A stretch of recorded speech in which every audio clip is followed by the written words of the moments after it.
Many of us are well aware that our phones and all the apps are doing things to our brain we don't exactly like. Built-in screen time is almost useless, and choosing a so-called dumb phone can mean losing important services like Spotify, Google Maps, Uber, and so on.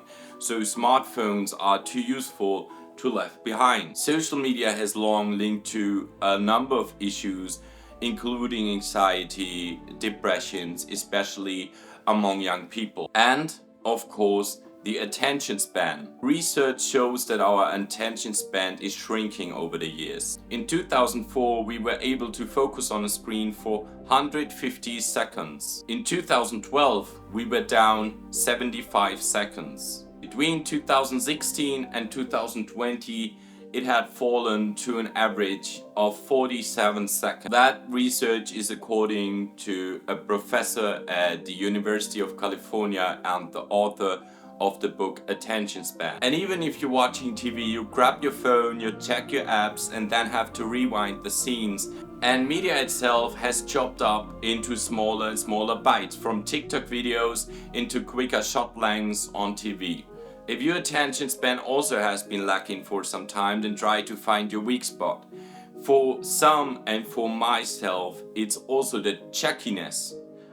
So I grab my phone, I check mail, Instagram, even if there's no real reason. So I put some of the apps that I usually check the most in a folder where I don't really see them. And I've reduced my Instagram screen time to around 30 minutes a day, just checking stories, just answering my messages. And I've never been a fan of TikTok, honestly, so my weekly screen time is about 10 minutes just uploading my stuff. And I think if you reduce your screen time on the social media apps, from time to time it gets a bit easier. You lose interest in watching every story and consuming content, and especially on Instagram everything is the same. I'm not inspired anymore. I've read an article on the American newspaper Barron's, and the author gave up every swipeable, scrollable app, including X, Facebook, Instagram, dating apps and so on.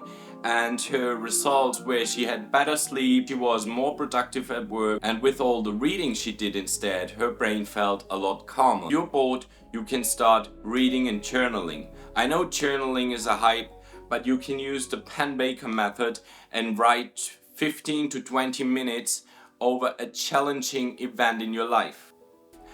Some psychologists call that expressive writing. I for myself started to write to-do lists, and everybody knows it, but still it's so underrated. My dad had told me this for years. Every morning I wake up, I write down a to-do list for the upcoming day, and now I get so much more stuff done. And it's a good feeling if you can check something on the list. In addition, I started reading again, like on Readly, magazines on Readly and Kindle books. And usually I was listening to podcasts to fall asleep.